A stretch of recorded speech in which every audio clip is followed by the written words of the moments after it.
Mixie মেশিনে চামচ দিয়ে দেখেছো কোনো দিন যে কি হয়, কি হয়ে যাবে? তোমরা দেখাবো আজকে যে মিক্সি মেশিন যখন এরকমভাবে নোংরা হয় তখন একটা চামচই তার কামাল করে দেবে। তো চলো এইভাবে নোংরা হওয়ার পরে মিক্সি মেশিন কিভাবে পরিষ্কার করব। এইখানে একটু বেকিং সোডা নিয়ে নিয়েছি, বেকিং পাউডার। তো আমাদের বেকিং সোডা বা বেকিং পাউডার কিন্তু প্রত্যেকের বাড়িতেই থাকে। তো দেখো 1 চামচ বেকিং পাউডার দিয়ে দিয়েছি। আর এরকম মিক্সি কিন্তু প্রচণ্ড পরিমাণে আমাদের নোংরা হয়, সেখানে আমরা যদি সপ্তাহে বা মাসে একবার পরিষ্কার করে নিই এইভাবে। আর দিয়ে দেবো আমরা এখানে ভিনিগার। আমরা জানি হোয়াইট ভিনিগার নেব। আমরা জানি মিক্সি মেশিনে কিন্তু জল দেওয়া যায় না কোনো মতেই, কিন্তু এটাকে পরিষ্কার রাখতে হয়। এটা আমার ডেলি ইউজের মিক্সি মেশিন, আর সাদা যেহেতু, তাহলে ওই জন্য বুঝতে পারছো যে প্রচুর পরিমাণে নোংরা হয়, কারণ আমার এটা ডেলি ইউজের। আবার বলছি, এটা আমার ডেলি ইউজের মিক্সি মেশিন। আর আমার যে হেল্পিং হ্যান্ড আছে তাকে বলাই আছে এই মেশিনটা পরিষ্কার করবে না, এটা আমি তোমাদেরকে টিপসের জন্য রেখে দিই। তো দেখো এই ধরনের ব্যাগ কিন্তু, এই যে কাপড় টাইপের টিস্যু কাপড় টাইপের ব্যাগ কিন্তু আমাদের ঘরে আসে বাজারঘাট করতে গেলে। সেই কাপড়টা আজকে, সেই ব্যাগটা আজকে নিয়ে নেবো। আর এই টিস্যু কাপড়ের ব্যাগ তোমরা দেখেছো আমার চ্যানেলে অনেক রকমভাবে আমি কিন্তু এই ব্যাগটাকে ব্যবহার করি। তো দেখো এখান থেকে কেটে নেবো। এই কাপড়ের ব্যাগগুলো ফেলে দেবে না, ফেলে না দিয়ে আমরা বিভিন্ন কাজে এগুলোকে ব্যবহার করতে পারি।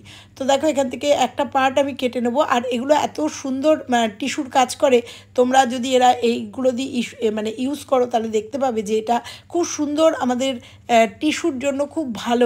টিস্যু কাপড় কিনতে হবে না, এই ব্যাগগুলো দিয়েই কেটে কেটে আমরা এগুলো দিয়ে বিভিন্ন কাজে ইউজ করতে পারি। বিশেষ করে ক্লিনিংয়ের কাজ খুব ভালো হয়।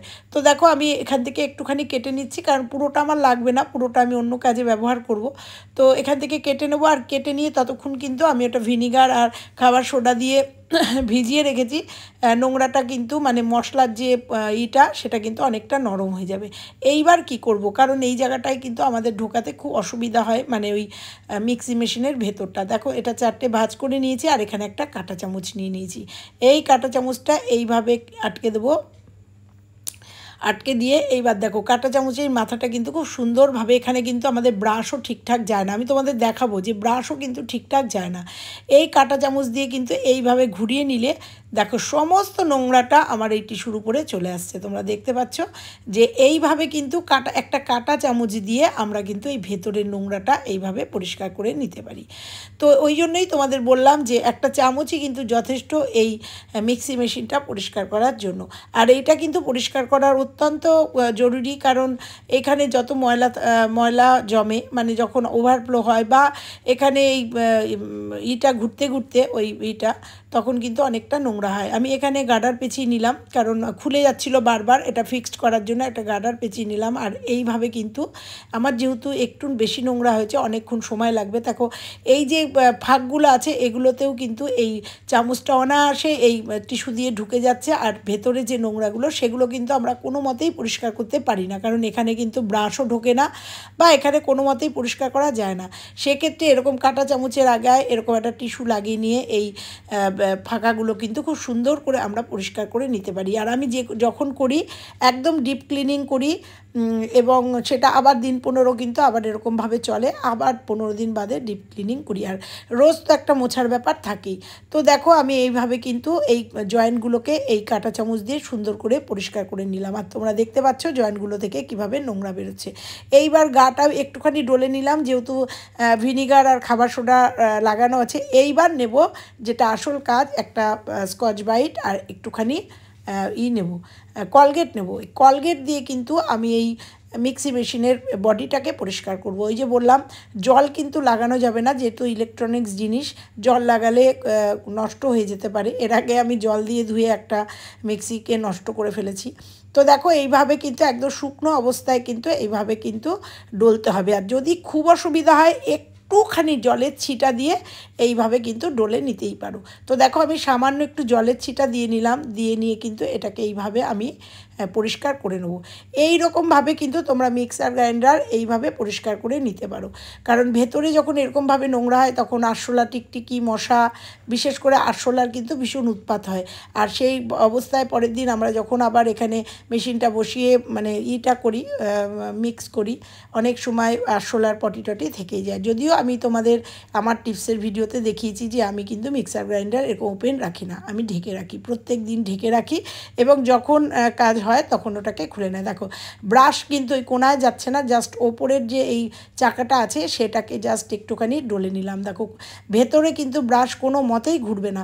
এর আগের ভিডিওতে তোমরা যারা দেখেছো তারা জানো আমি ব্রাশটাকে কিন্তু পুড়িয়ে নিয়ে এটাকেও কিন্তু সুন্দর একটা বানিয়েছিলাম, অর্গানাইজার বানিয়েছিলাম, যেটা কিন্তু ব্রাশ খুব সুন্দরভাবে ঢুকে যাচ্ছে। কিন্তু আজকে তোমাদের এই কাঁটা চামচের পদ্ধতিটা দেখিয়ে দিচ্ছি যে কীভাবে, দেখতে পাচ্ছ কীভাবে মিক্সি কিন্তু এইভাবে কিন্তু পরিষ্কার করে নেওয়াই যায়। তো দেখতে পাচ্ছ এইভাবে অনায়াসে কিন্তু একটা কাঁটা চামচ দিয়ে তার উপরে একটা এরকম টিস্যু লাগিয়ে আমরা মিক্সিটাকে সুন্দর করে পরিষ্কার করে নিতে পারি। খুব সহজ পদ্ধতি, একটু সময় লাগে, যেহেতু আমার মিক্সিটা ভীষণ নোংরা হয়েছে। আবারও বলছি, এবার দেখো এই যে ফাঁকটা থাকে সেই ফাঁকেও কিন্তু অনায়াসে আমার এই চামচটা, মানে এই কাঁটা চামচটা অনায়াসে ঢুকে যাচ্ছে। তো এইভাবে কিন্তু অনায়াসে আমরা মিক্সি গ্রাইন্ডারটা এরকমভাবে পরিষ্কার করে নিতে পারি। এইবার মোটামুটি পরিষ্কার হয়ে গেছে। এবার একটা ন্যাকড়া একদম চিপে নিয়ে, মানে ধুয়ে একদম চিপে নিয়ে, আমি একটা কিচেন টাওয়াল নিয়েছি, একদম চিপে নিয়ে কিন্তু এবার সুন্দর করে মুছে নেব। এইভাবে যদি তোমরা 15 দিনে একদিন ডিপ ক্লিনিং করো তাহলে কিন্তু মিক্সার গ্রাইন্ডারটা ভালো থাকে। আর প্রত্যেক দিন যদি, আবারও বলছি এটা তোমাদের সঙ্গে শেয়ার করার জন্য, আমি রোজ এটা পরিষ্কার করতে না করেছি যে ডিপ ক্লিনিংটা তোমাদের একবার দেখিয়ে দেবো, সেই জন্য এটা। আর সাদা বুঝতেই পারছো এটা এতটা নোংরা হয়েছে।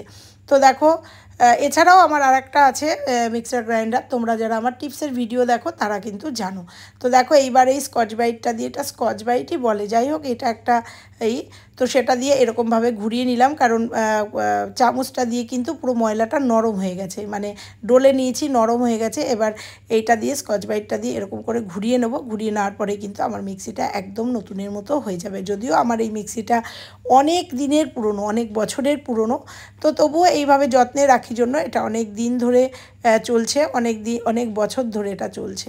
তো দেখো এইভাবে কিন্তু এই কোনাগুলো যে জয়েন্টগুলো আছে সেই জয়েন্টগুলোও কিন্তু আমি এইটা দিয়ে, কাঁটা চামচটা দিয়ে সুন্দর করে পরিষ্কার করে নিচ্ছি। আর কাঁটা চামচে তোমরা এরকম ন্যাপকিন বা তোমরা কাপড়ও কিন্তু, পাতলা কাপড়, সুতির কাপড়ও কিন্তু পেঁচিয়ে নিতে পারো, বা তোমরা কটনও কিন্তু নিয়ে নিতে পারো।